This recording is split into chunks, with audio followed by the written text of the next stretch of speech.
Welcome, everybody, back at another episode of Two Fat Guys and a Dream. Of course, I'm your host of the most, Truman and Scott. As always, I'm joined by my father, Scott Steen. No confusions. He is my father, Scott Steen. Scott, how are you doing? Good. How are you, buddy? I just, I want to make sure that our relationship is disclosed. Everybody knows that, I'm not just hanging out with older men for fun. Not that there's anything wrong with that, but I just, You're responding to your sister's admonitions, aren't you? She was talking to me about doing a podcast with me, and she said, I call you Dad because I'm not a monster. I did not hear that. I did not know that she thinks that's funnier than hell that you call me Scott. So, anyway, I try to keep professional here. I'm a professional guy. It's good to be here, son. I can see your move is going well. It's getting emptier. Okay. It's getting emptier. Small. Also, new bowling bag. I forgot to send you this picture, but just so we could catch up. This is because I use this time to catch up every week. I got a new bowling bag over there, so that's pretty nice, huh? You like that? Pretty excited about that. How many does it hold? 3-ball bag. 3-ball bag. Yes, sir. Can you lift that all by yourself? Yeah. What? Oh, fuck it. Oh, throwing stones from glass houses, ain't we? Oh, hold on. Yeah, who's out there swinging that sledgehammer every day, huh? Yeah. Swing that hammer today, buddy? Were you out there? No, ironically, no. Today I was actually not busy at all. But I got to go home early even. It was a weird day. Wow. But I survived, Here we are. Got the EO, huh? Some days I kind of vibe, I guess. Who knows? Put yourself on the EO list. It's nice to be, how long is that intro? That's a long intro. What? This intro right now? The one we're talking about right now? No, not the one the music intro. It's long. We normally do about 15 seconds. 15 to 30 seconds. We talk through like 15 seconds. We let it play for about 15 seconds and then I come in. Do we? You pot it down a little bit, do you? I thought so. Yeah, although this time I let it play a little long, but we were there. We were all right. I muted you a little early. I was writing down stuff. But welcome everybody into Two Fat Guys in a Dream. Of course, I'm your host, Truman Steen. That is Scott Steen. Today we're going to talk about. I muted you a little early, like when I was 3. Yeah. You're not going to believe this. Today we're going to talk about weight loss. We're going to talk about some goals that I've hit. We're going to talk about we've got fast food minutes. We've got diet reviews to catch up with how I'm doing with your diet, Scott. Dad, yes, whatever. We're also going to talk about how not to be sucked in by the fool's gold of losing 7 pounds in 1 week because you had a stomach bug. Because it comes back with a vengeance. It's a vengeance. That is something we are certainly going to discuss. Yes. We're going to talk about normal diets have roadblocks. Mine currently has a pyramid erected in front of it. It's a skyscraper, if you will. So we're going to talk through that. Good to be here. It's a beautiful day. We are recording, of course, on Monday. It's about 72 degrees. It's just like a perfect day. It's the perfect day. It's going to be a little chilly. You can open up those windows to sleep. We won't. We'll run the air because we live in an apartment and there's no way to get a cross breeze. But normal people who live in a house can open their windows and it'd be great. Oddly enough, I can get a cross breeze. But it's only like through our kitchen, so I don't know what to tell you about that one. But let's get into the personal health review, Scott. I'll start. Okay. Jumping right off. Go. That's right. I had some good stuff. I had this week. I weighed in on Friday at 255.7. So I lost 2.3 pounds. This is the first time in a while. I'm kind of starting to. We're losing so much. We've done enough episodes now with our graphics that I can't show you all 16 episodes, or you guys wouldn't be able to see it. But this is the first time I've lost over 2 pounds in 5 weeks. 5 weeks ago, episode 11. This is episode 16. Episode 11, I lost 2.1 pounds. But so this is the most weight I've lost since episode 9. So it's been a bit since I've had a week this good. It felt good to finally, we were talking about plateauing. I kind of been plateauing for the last 3 or 4 weeks, and I kind of felt like I finally broke through and lost 2.3 pounds, and that felt pretty good. Yeah, outstanding work. Very good, 2.3. Ain't nothing wrong with that. We'll talk about how the diet's working for you in a minute, but we'll get the bad news out of the way. Well, Truman. Oh, go ahead. Go Oh, ahead. sorry. Sorry. Just for all the stat nerds, 2.3 pounds. Total loss, 31.66%. We're still 2.82% for the week, so I'm back ahead of that 2% per week, even though that's still not ever going to happen. But, it's still fun to stay ahead of it while I can. The only reason I really stopped you, I wouldn't have stopped you just to tell people percentages. There's not that many math nerds. I wanted to talk a little bit about, at the beginning of the show, when we started this, we talked about good, better, best goals. And I posted this on Twitter. Anybody who probably listens to the show is probably also following me on Twitter. But yeah, so we talked about good, better, best goals. My good goal was lame. You set very ambitious goals all the way across. You had incredible goals. Mine were kind of lame. My good goal was to not gain any weight on the show. And I'll tell you what, at this point, if I end up back at 281.5, I will be pretty upset, mostly because I worry about what serious injuries would have happened, or serious things I'd be going through to just be like, come on the show every week and be like, yeah, it's up another 5, I guess. You think because the American people are kind of dicks at heart, like our views would skyrocket if we were both like, fuck, put another 5 pounds on this week. I don't know what oh my God, I can't stop the bleeding. You think like our views would just keep going up and up as watch two fat guys in a nightmare as they continue to gain weight? Yeah, it's like, but yes, yeah. I would. You know me. I'm a very big guy. I don't want on jinxes. I don't want to talk about the end of the game with 3 minutes left, even if we're up 3 touchdowns. I don't want to talk about it. Right. So I don't want to say that your good goal has been accomplished, but I feel really, really strongly about the possibility of success of accomplishing your good goal of not to gain weight during this endeavor. So far, I have accomplished the good goal, but as with any diets, it'll depend on how we stop. When this show stops, the struggle is always to keep the weight off after a diet. Not to say that I'll never get back up there, but I like to feel like we've got a pretty good distance away from it now. And hopefully I won't have too many big life situation changes until I have like children, and hopefully that's years away. So, sorry to break that news to you here on the show. I'm marking this. Yeah, right, yeah. But the reason I wanted to talk about it is we talked about good, better, best goals. My better goal was fitting in a suit that I had purchased while I was in Albuquerque, New Mexico. Right before I moved.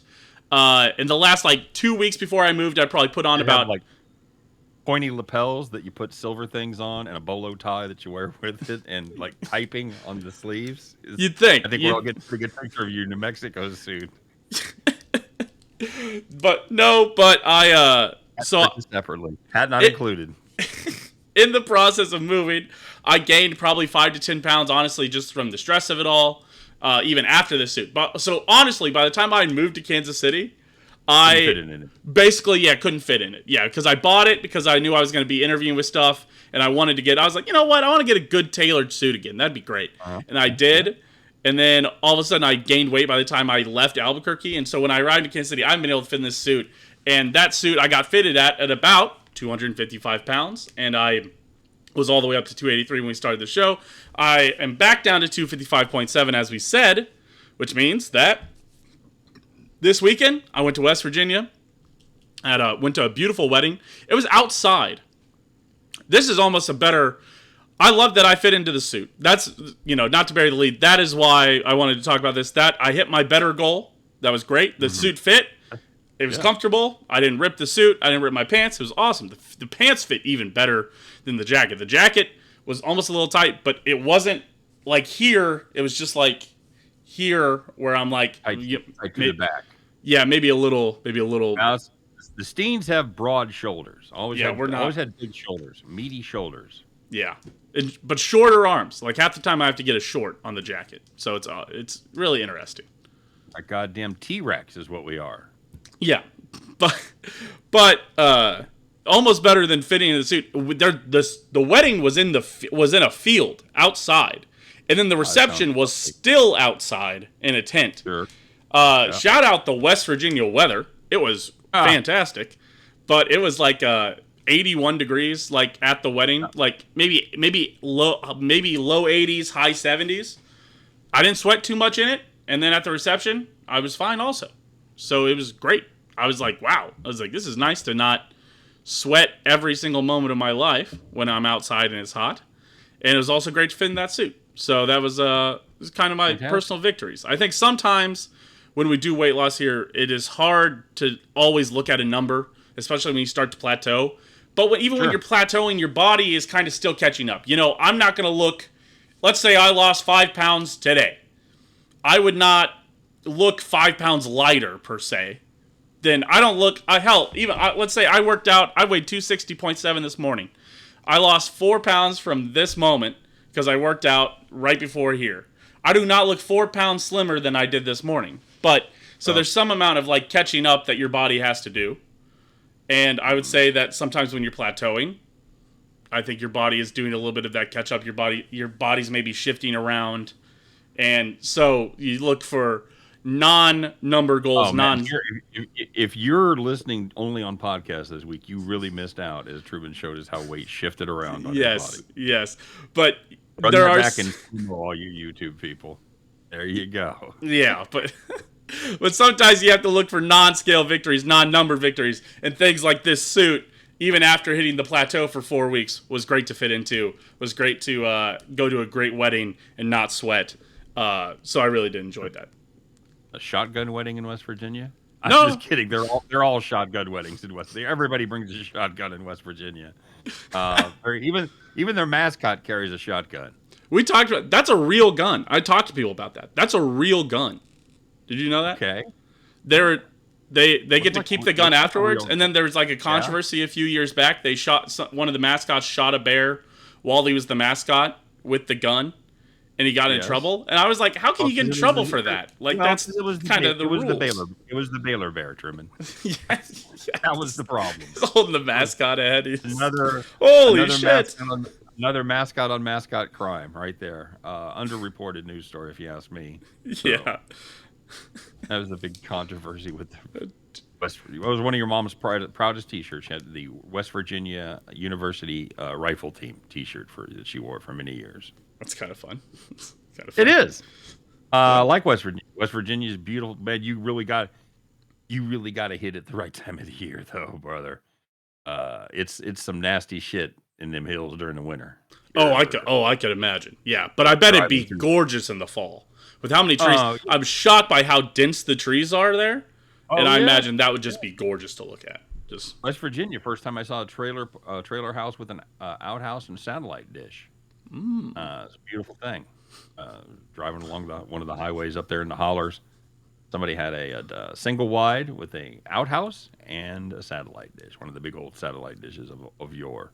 On the outhouse, or no. This was one of those like 7-8 foot dishes. Oh gosh, like trying to pick up aliens. Right. Well, they used to be back in the day. Really, people that had like serious money would get real satellite dishes, and you could pick up. You could pick up channels everywhere, all kinds of weird shit. It was cool. My cousin had it in North Carolina. Well, if they wouldn't have bought, some would say priorities, right? I mean, if you wouldn't have bought the huge satellite dish, maybe you get the double wide instead of the single wide. But I don't know. I don't know why. I mean, maybe the house wasn't functional because the trailer should have had a bathroom in it. But maybe that was. But it has to connect to plumbing. It has to connect to plumbing, right? If this trailer's out in the middle of nowhere, then the outhouse maybe has because I can't believe some of the rabbit holes we go down because a trailer home is plumbed to be part of the city system. Like a travel trailer is self-contained. You have your like your an waste. RV is self-contained. Right. And I don't even know that you can rig it to be part of the city system. I don't even know that you can. I mean, I'm sure there's a way to do it. I mean, you see like 20-footers and stuff parked in like trailer parks. I'm assuming they don't load up every time they need to go dump their septic.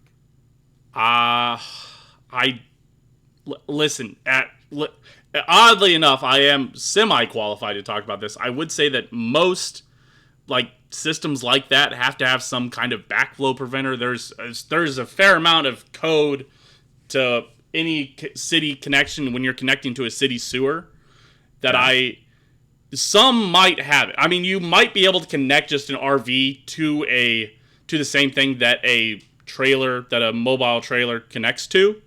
You might be able to roll that up and connect it maybe in a way to the same thing, but there's probably a certain kind of fitting or fixture that you've got to do. It's probably a fair amount of jerry rigging to get it, but I would assume so. Yeah. Have you ever emptied a septic tank from a travel trailer or an RV? No, and I don't even want to hear the stories. I think. Time. You know what? As long as everything goes well, it's fine. Not a problem whatsoever. As long as all your seals are correct, everything's flowing in the right direction. The tank has plenty of room in it that you're emptying it into. It's no problem. None of those things go right. It can be a very, very bad problem. And so we usually had success. We had a family travel trailer when I was younger, and if you can imagine your grandfather when the shit hit the fan, so to speak, quite literally, less than happy. Less than happy. I could imagine that. I can imagine that enough to imagine the words that were said. Hey, speaking of shitty situations, Scott, how did your week go? Let's make it all about me, buddy. What did I weigh in at? What was my weight? I believe I have you down as 307.1. Yes, that's correct. That's correct. I couldn't remember the decimals. Yeah, that's it, man. And I told you when I told you the number, it was a mixed blessing because obviously that's a gain from the week before, and I knew we were going to snap back, and now we have. But I was up to 312 after the weekend, after we had eaten there on Sunday and gone out for a little Indian buffet. I knew you're going to pay the price, but between my not great eating the whole weekend basically, and then capping it off with Sunday. Huge weight gain. So to lose 5 pounds in 5 days, I was happy with where that was. It was like one of your weeks where you just have to pedal to get back in the respectable range. So the good news is we did it, got back on track, still feel good, feel strong. So I'm okay. I'm willing to write off basically here 3 or 4 weeks because of this this infection, but still want to be on track to be under 3 bills by July 9th. So that's my goal. Absolutely. There you go. I think what I do think about diets, that if you have a successful diet that is working well for you, I will say that having a bad weekend, it doesn't feel like as much of a downer when you have, like, especially, I even lightly mentioned it, that I, this morning, weighed in at 260.7, which I was like, holy shit. But when you are living a better lifestyle, you're in a healthier rhythm, I will say most times, it feels like if you have a bad 3 days, you have a bad 2 days, a bad weekend, if you get back into it, if you do not allow that weekend to become, well, also Monday, Tuesday, I had a bad weekend, I'm not going to get there, I might as well kind of give myself an off week here, or 2 weeks. Right. It snowballs. If you get back to it, if you have a great plan, I feel like your body is easier to snap back. Like even today, I'm getting back a little healthier, and I weighed at 260.7 this morning, and before the show, just now, I weighed at 256.1. All right, and that's because my body's ready to snap back. It said, "Hey, we ate like shit. This isn't how we normally eat. Now that we're getting back into what we normally eat, hey, I'm ready to get back to where your body was." And so I have confidence. I have hope that even though I am a little heavier than I was last week right now, I think there's a good possibility we're going to get past it and also have another great week and keep building. Yeah, that fried squirrel with possum gravy, that shit, it's not healthy. It's just not healthy up there in West Virginia. So. You know what I did bring home? I brought home pepperoni rolls. That's what you got to bring home from West Virginia. I don't know if you ever had a pepperoni roll. What's a pepperoni? What is it? What are you talking about? It's just dough. It's like dough, cheese, pepperoni, like garlic, butter, and you just bake it. It's awesome. But you can keep them. They don't spoil if you don't put them in the fridge.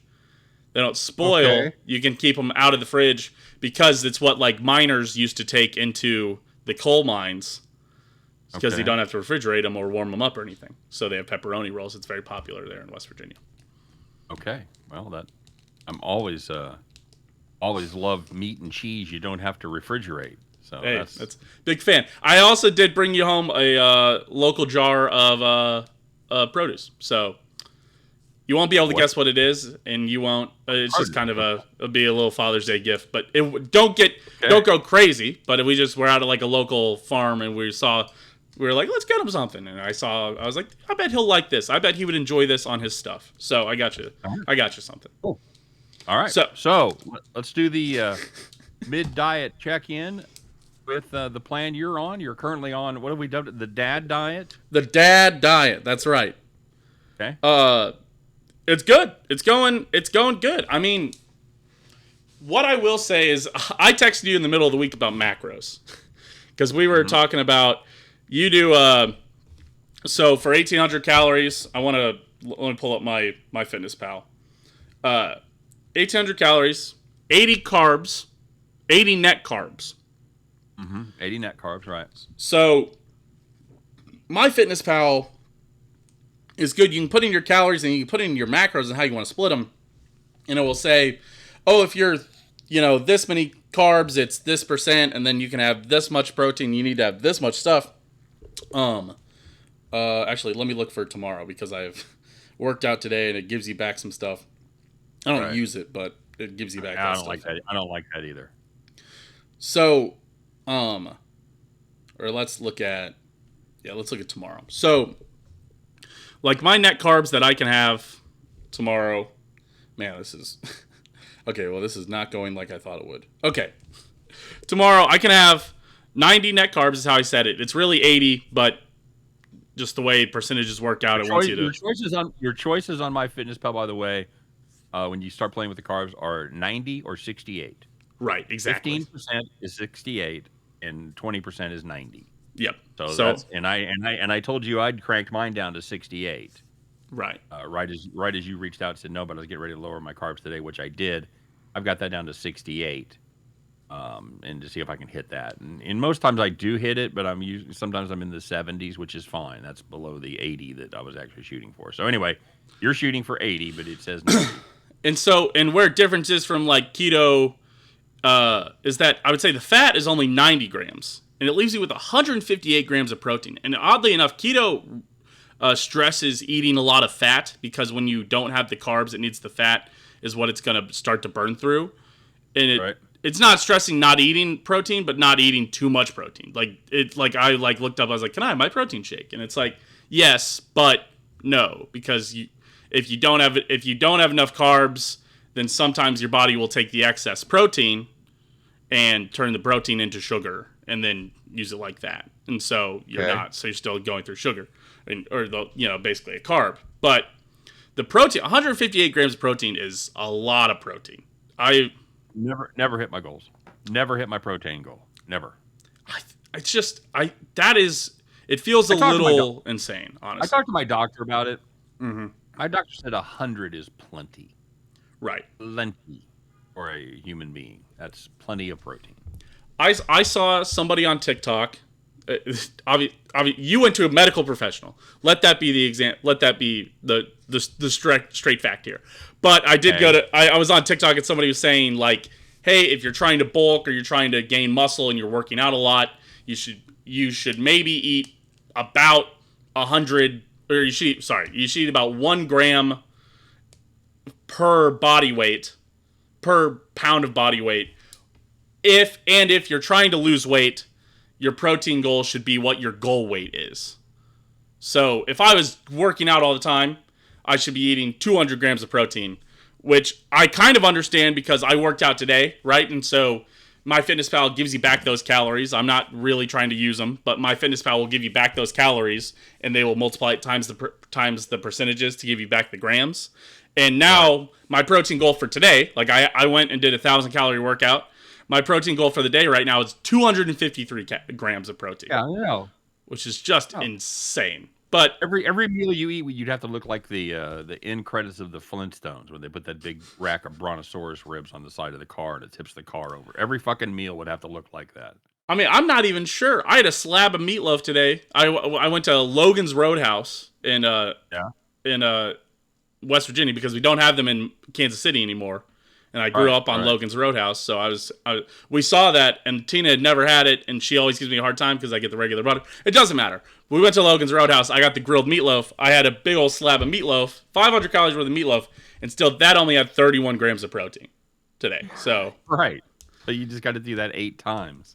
Yeah, I couldn't have and it comes with 2 slices, so I couldn't eat, but I still couldn't imagine eating 4 slabs of that meatloaf. And eating 4 slabs of that meatloaf would put me at 4,000 calories for the day. Oh. Each piece of meatloaf is about 500 calories. Oh, good lord. So that is the thing. Again, and that is the sneaky thing about meatloaf is a lot of meatloaf has breadcrumbs and filler in it. And so my net carbs were... A lot of loaf, not much meat. Yeah, as much protein as there was, 31 grams, I actually still had 28 net carbs on that, which included 14 grams of sugar, which is still insane. But that is... Yes, per piece. And it comes with 2 pieces on a bed of mashed potatoes. Coca-Cola meatloaf? No, just grilled meatloaf. It's got gravy on it and grilled onions, and maybe they're grilled in a sweeter something. Like grilled onions and mushrooms, but I don't know where they're getting it. It's crazy. Brutal. And I believe that place didn't make it. But that's the sneaky thing about a lot of those places. Which brings me to I actually kind of want to talk about. We should do a Mom's Minute on that. Yeah, about labels. So I guess that kind of wraps up how the diet's going. The diet is going great. And what I'm also realizing is that when I'm on a carb restriction, I do better. And I have to limit my carbs. And that is a tough fact to do, man, because I love mac and cheese. I love bread. I love a sandwich. I love a burger. I feel silly when I'm getting a lettuce burger. But, there's other things around it now, especially with the emergence of keto. While keto isn't a perfect diet, it does have some nice things. You talk about eating keto bread. I'm getting some keto bread, and you could use that for a burger. Feels weird to put a burger on bread, but I like a patty melt. So that ain't no thing. The original, the place that invented the hamburger back in Connecticut or Jersey or wherever the hell have you ever seen they used to have these vertical grill things, and you'd stick the bread, you stick everything in there, and it would cook it at the same time. It was all on bread.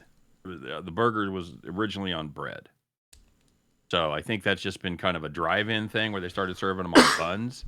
Yeah. The original hamburger was on bread. And I'll tell you, I love a burger too. I get past it by making myself a lot of turkey burgers. And I'll have it on the keto bread, but I can do whatever I want. I'll chop up garlic, onions, cheese, put it inside the burger. The other night I made a turkey Juicy Lucy. Ooh. And had it on a wrap. I made it like the size of a hot dog. Made it cylindrical. Put cheese inside of that. Cooked it. Put it on one of my keto tortilla wraps, and it was very good, man. I think quite simply, I think everything becomes easier, especially when we talked about that meatloaf just now. Everything becomes easier when you eat at home, and that is a hard thing for some people to, it's hard to sit down after a long day of work. Of course, I do grub buds on Mondays, so I don't have to even think about that today. I'm going to go pick up, ironically, a sandwich after this. But we're going to go do that. But it's hard to do 8 hours of work. And then, especially when you're trying to lose weight, maybe there's a 2-hour workout in there, and there's a little bit of commute time. So maybe you've been awake for 12 hours. You've done 12 hours worth of stuff. And then you still have to go cook for another hour to then eat 20 minutes and then finally relax and do whatever you want to do. And that is hard. People, I think the average American stops at McDonald's once a week. Yeah. Oh yeah. I think there's they have over 300 million unique visitors. I mean, or unique tickets per week. So I think statistically, that's why people do it. Nobody loves it. If you ask people about fast food, Like McDonald's? Nah, not really. I mean, Big Mac's pretty good or whatever. And people are that way about all fast food. People make fun of Taco Bell. They roast fucking Arby's. And yet these places thrive. Why? Because people, and you can't say people are lazy. People are doing shit. You got shit to Absolutely. do. You don't have the time to cook. And, it's brutal. That's why I tend to do things that are very quick, that don't take a lot of time. I make meatloaf out of turkey about once every 2 weeks. I get 4 or 5 meals out of that. I'll even have a little breakfast loaf with an egg on top. I'll have a meatloaf sandwich. I'll make, I'll take, it's like a 1.3 pounds of turkey that I get from Aldi, and I'll just make the whole thing into a meatloaf. And, it's handy for me because I'm the only one that eats it. So, Right. Yeah. Of course, Mom doesn't eat meat, so it works out well. The girls will come over and scavenger every once in a while if I've got the meatloaf. But, so yeah, it's kind of a plan. There isn't a lot you can do fast food wise on this. But I do believe it's why meal prepping. It's also one of those things why meal prepping has become so popular, and it's just, and you spend 3 hours on Sunday, and then you don't have to worry about stopping by and making dinner during the week or lunch, and so meal prepping I think is more and more essential. We've been very busy, so it's been hard to do that. I'm ready to get back into meal prepping, and the benefit of the benefit of these diets where I'm not cutting out like weird things is that I can probably get some back into some nice meal preps. Like this diet, I could certainly do a great meal prep on. You stay away from some rice, but I get a nice little veggie fajita something, or But it also allows, if you get a little keto bread, a little sandwich. A little whole wheat keto bread sandwich, or whatnot. So, but that's just, I don't know. I think it is hard to do maybe any diet without without cooking at home, and that's hard for people. It certainly makes it easier. It certainly makes it easier. I know kind of the middle ground on that is the meal delivery services. Yeah. And I've actually we did it for a while, and I've kind of, we stopped, and then I've kind of been looking at it again because I want to be able to have your mom not have to come home and cook, because she works, 10 hours on her feet. She comes home and is always faced with the dilemma of what to make. And so I want to maybe help in that regard, because that's a good time for me to be able to cook. I can cook in the hour before she gets home, so I could have it ready.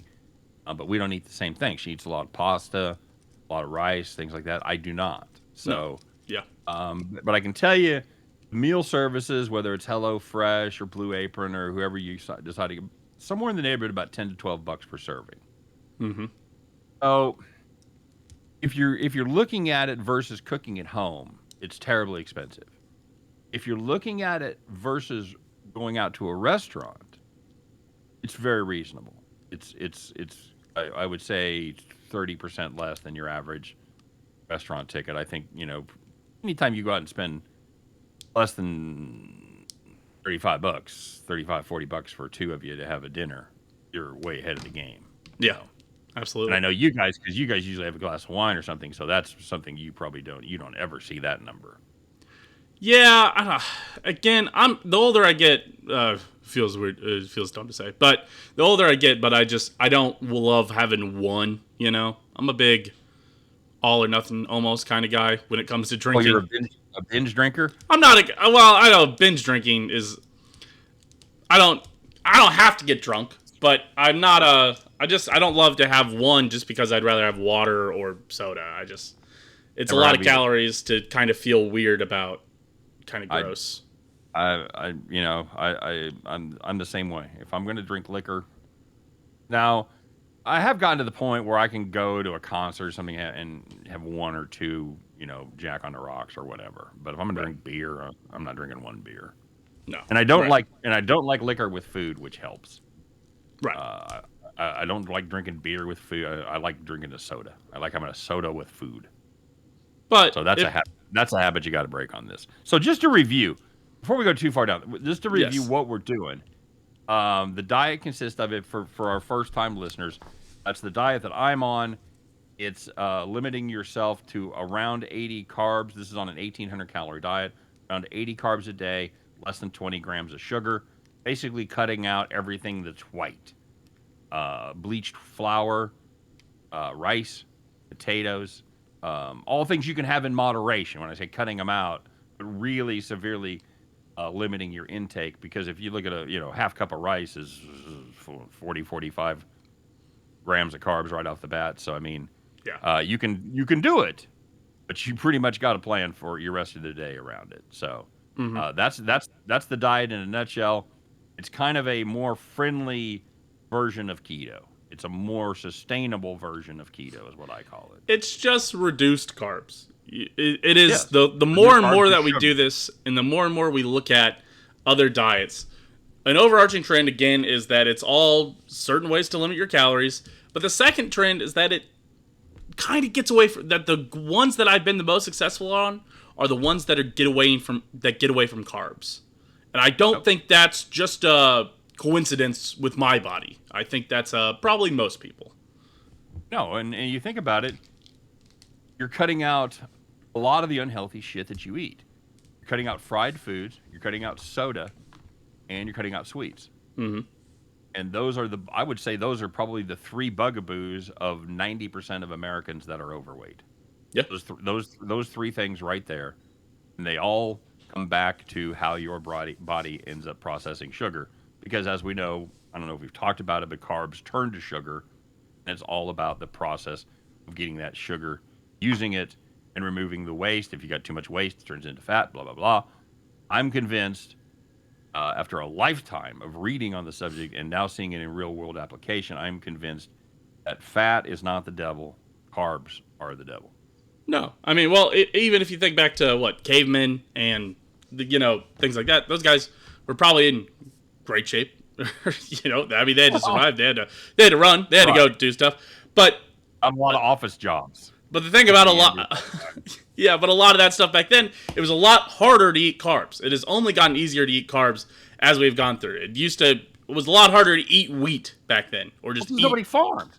Right, exactly. Nobody farmed. You were too busy running from whatever. Yes. You're either running. Well, it depends on what religion you. If you're a Christian, you're running from Tyrannosauruses. If you're a creation, or if you're an evolutionist, you're running from bears and shit. Yeah. So just depending on which again, no judgments, but whichever animal you were running from. So yeah. Not a ton of carbs in bears. Is what I'm trying to say before we get too off. No. But so that's all. Just I think it's only gotten easier as we've gotten down the line to eat carbs, and carbs have found their way into so many things, and so many things have sugar. Meatloaf has 12 grams of sugar, or 14 grams of sugar. I think it's certainly interesting. You know what I'd like to know? I'd like to know, and of course it'd be hard because now it's so much of the sugar is corn syrup. Right. But I would like to know the relative sugar percentage of a Coca-Cola today versus a Coca-Cola in, say, 1940. Or baked goods. Have Twinkies gotten sweeter? Has Jell-O gotten sweeter? The things that have been around for a while, has the shit gotten sweeter? Have we evolved with our taste in America? Demands, because if you go to a Mexican bakery and you see this stuff and it looks incredible, and you get it and you buy it, you bite into it, and you're like, it's fine, but it's not sweet enough. Yeah. It tastes more doughy, and it doesn't have the sweetness that I think Americans are used to, and that's what makes me wonder if, as a country, we have gotten a sweeter taste, quote unquote. Absolutely. I don't know. And all these kind of subjects, talking about the sugar and talking about really eating on the go, eating fast food on the go, I think kind of leads me into what we wanted to talk about today, which was actually, I have it labeled as Mom's Minute here, but it's actually the fast food review. Yeah. We do not have Mom's Minute, sadly. She traveled, and then she was kind of under the weather when she got back, so she didn't get to record one. And we're going to go back to a place that seems to be one of the few fast food joints even pretending like they give a fuck about nutrition. And that's our old pals over at the Ohio's own Wendy's. They've taken their grilled chicken sandwich off the menu, and they've replaced it with a grilled chicken wrap. Mm-hmm. Truman, you want to run through the stats on the grilled chicken wrap from Wendy's? Yes, the grilled chicken wrap has 420 calories, which is really not too bad. It's got 16 grams of fat, 5 grams saturated fat, no trans fat. Not much trans fat in things nowadays, anyways. No, they have done a good job of getting that out of there. Cholesterol, only 70 milligrams, not bad. Sodium, 1230 milligrams. Again, we talked about it. 2300 is about the recommended amount. That's about half, over half. That's fast food, dude. That's just, they have to put just tons of salt in it to make it taste good. Mm-hmm. And then, of course, this is the troubling one. Yeah, 41 grams of carbs. 41 grams of carbs. That is, as we talked about on here, that's half my carbs that I can have in a day. Not only is it over half my sodium, it's also over half my carbs. Let's break this down a minute. Let's talk about this, because 41 grams of carbs, and if you go to the website, it's got a nice little picture on there. It looks like it's got some dressing. Should be no carbs. Got some chicken. Should be no carbs. Mm-hmm. Got some lettuce. Should be no carbs. Mm-hmm. And you got some cheese, which should be no carbs. Mm-hmm. So what you're saying is, for some reason, that small tortilla, and it's not even a big tortilla like you'd get at a Chipotle or something.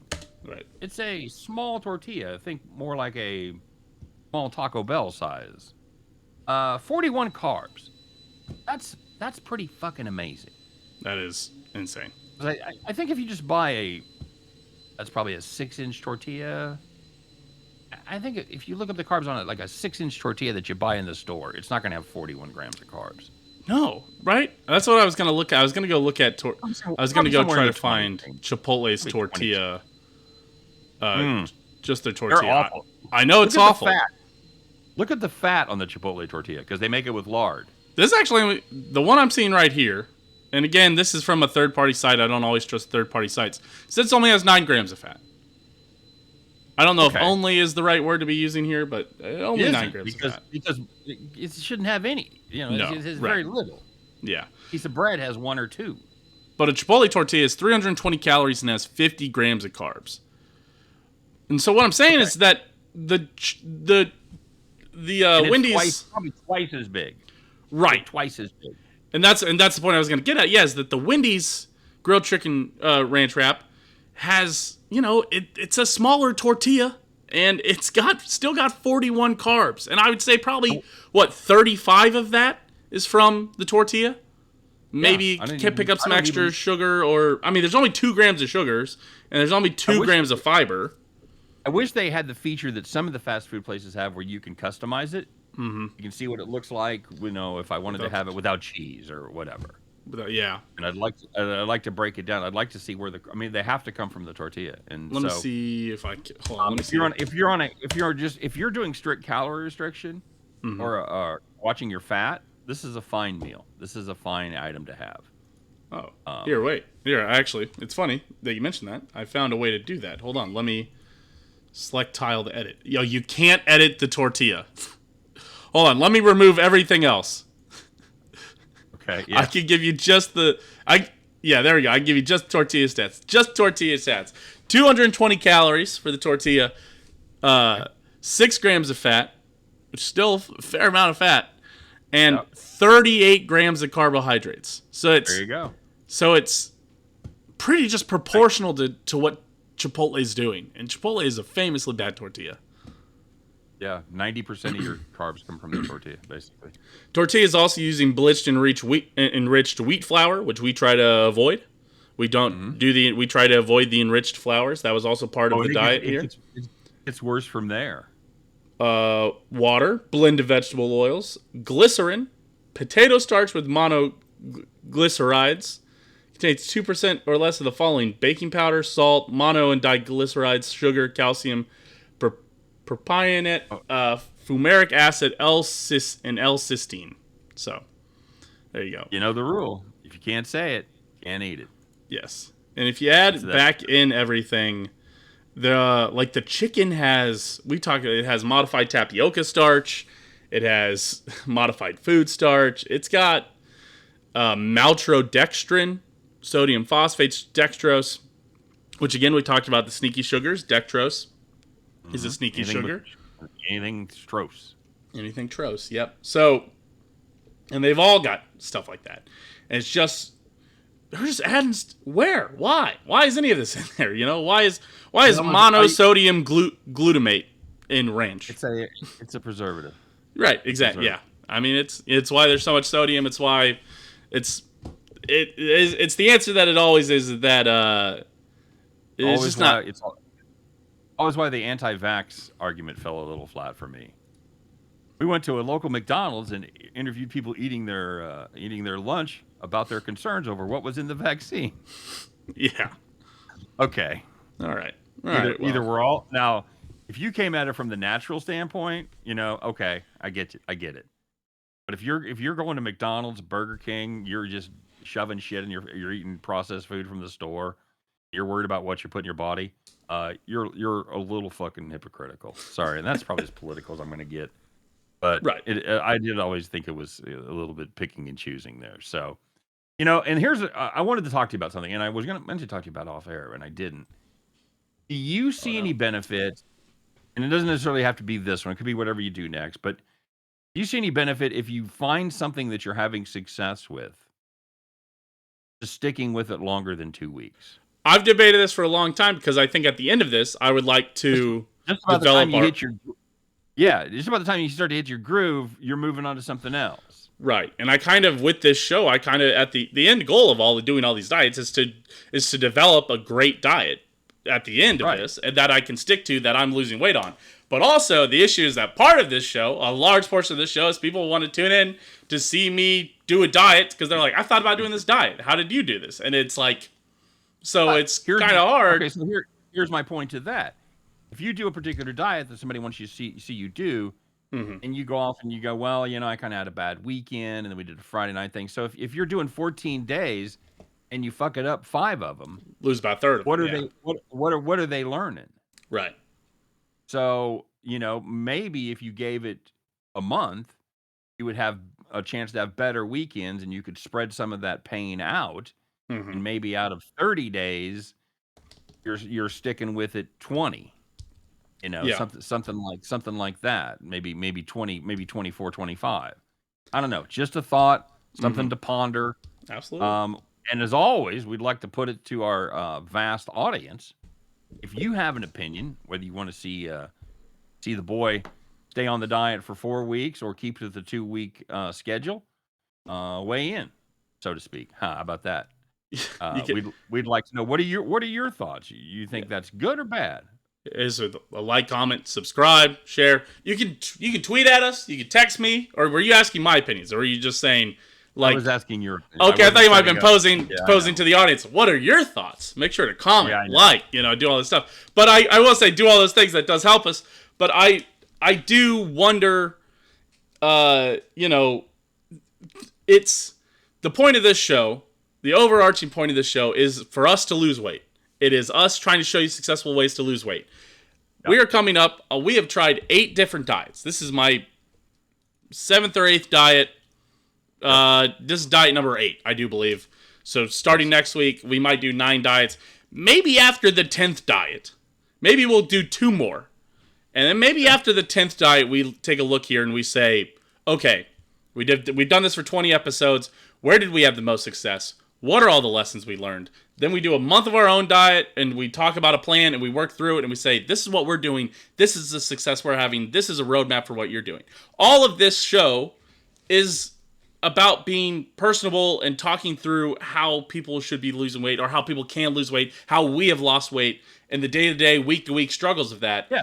And I absolutely think that developing the diet, giving you guys a diet and saying, we're having great success doing this. We think everybody should try this because we believe this will lead to success. And this is how my body's feeling. And we think this is a reasonable diet that everyone should be able to do, even if you're just, trying to start. I think this is a great place to start. And I think that should be the goal of the show. And so I imagine after we do 10 diets here, I think that will be our goal.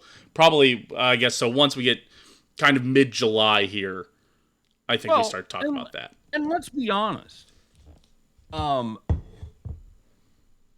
You've got a pretty good representation of the available diets that are out there that aren't bad diets, that aren't the grapefruit diet or the cabbage soup shit, or and of course we talked about we're not doing anything where you got to pay for it. We're not doing Weight Watchers. We're not going Fit for Life or any of that shit. Right. So I would think after 10 diets, you've got a pretty good analysis of the spectrum that's available now. And have you done anything? You haven't done anything like super heavy carbs. Vegetarian ended up being very heavy carb. You did a low fat, right? I'm not sure we did. You're gonna try a low fat diet. Okay. All right. That has to be one of the next two that you do. You got to try a low fat. And then I think we owe it to. I haven't really explored that avenue. Yeah, and I think we owe it to my oldest sister to do the raw food diet at some point. I think she had the raw food cleanse where you only eat. That would be a hell of a way to finish it up. That would be. I think that should be our 10th diet. I think our 10th and final diet we do is the raw food diet. So next week. So I think So next diet. Send us your low fat diet ideas, and we'll figure it out. We'll get that done. Yeah, I like that. Just so we can do that diet and say, okay, well that was stupid, and then move on. Or maybe it isn't stupid. Maybe it is the fat that I'm eating. So yeah. Well, it's also one of those diets where you go, well, I'm eating low fat. What does that mean? Well, it means I'm not eating candy bars, not eating fried foods, not eating a lot of burgers and sandwiches. Right. Oh, okay. So there's a lot of crossover. Right. With there's a lot of shitty carbs you're not eating if you're eating low fat. Right. Bad food also has a lot of fat in it, but not all that high fat foods are bad for you. No, look at our friend the avocado. Right, exactly. Gets a terrible rap because it's really high in fat, and it's all great fat. It's all designed to increase your LDL. So yes. Okay. Sounds like a plan. That's it. That's the plan. Okay. Now you guys have it. So, all right. All right. Hey, but guys, do make sure to like, comment, subscribe. Honestly, give us your ideas. Give us if that's something you guys want to see us start to develop our own diet. Especially, or if you think that's a terrible idea, we'd love to hear that also. If you're saying no, I'm only here for the diets, then just that's fine. Then maybe we'll stick to that. That's the way I develop mine. I wouldn't mind keto thing, except I have to have a certain amount of fiber. Right. I'm like a 35 grams of fiber a day. Mm-hmm. And the easiest way for me to get that is to eat some kind of super high fiber bread, tortilla, whatever. And I know for those of you that are real fitness people and real nutrition freaks, I know that a lot of the fiber in that is forced fiber. It's psyllium. It's junk fiber per se. It's not really natural fiber like you'd find in a plant, like a high fiber vegetable, but it's so much easier. You have to consume so much less. It's kind of a shortcut for me. So that's why I developed the kind of modified keto plan that I'm on. And that seems to be something that, and again, the diet's only as good as your ability to stick to it. Absolutely. So if I have a bad week, I can always point to I did this. I've never had, that's what you always hear those come-ons like, are you tired of exercising all the time and counting calories and not losing weight? Like, no, because that never fucking happens. Yeah, you're probably still doing fine. Are you tired? Are you tired of lying to yourself about what's going on? Yeah, exactly. Yeah, probably. Are you tired of lying to yourself about the portion size and how many calories you're actually consuming? Well, you should try this. That would be truth in advertising right there. And I do have a friend who was like calorie counting and losing and working out like every day and not losing weight. Yep. And they went and they talked to their doctor, and their doctor is like, hey, you have a thyroid issue. So if you are actually having that problem, then you should talk to a real doctor, a real nutritionist, because they might be able to tell you that you might actually have something wrong. Or you should talk to a psychologist because you might be lying to yourself about what's really going on. Yes. If you're in the small percentage of people out there who are pissed off that I said that, because yes, I do it all the time and I can't lose weight, then yes, it is very possible. Go talk to a doctor. Legitimately go talk to a doctor. Yes. Yes, absolutely. Because It just doesn't happen. If you're limiting your caloric intake and you are working out substantially, you're going to lose weight. Sorry, that's it. And especially if you're looking at macros. That's what macros we've help learned. you for Yeah, long-term especially success. if you want to supercharge it, use your macros. So that's what we've learned after 16 weeks is basically where we are when we started. If you eat less and fucking work out, you're going to lose weight. But we've got I guess, a scientific process of sorts. We're no experts, but we have done. Yes. This show is all about discovering what is the easiest way for you to do that. Because we're Americans, we want shortcuts. We realize that. We want it easy. So we're trying to come up with the easiest way, the less impactful way that you can maintain throughout your life. Yes. That's the whole kind of point of this show. We all know that would have been a quick series. We all know if you eat less calories and work out, you're going to lose weight. How do you get there?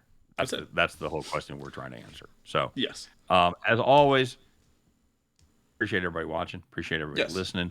Don't forget to check out Open Disaster Productions over on the YouTube. Like, comment. Check us out on podcast form. We're available on all the major podcast forms. Two Fat Guys and a Dream.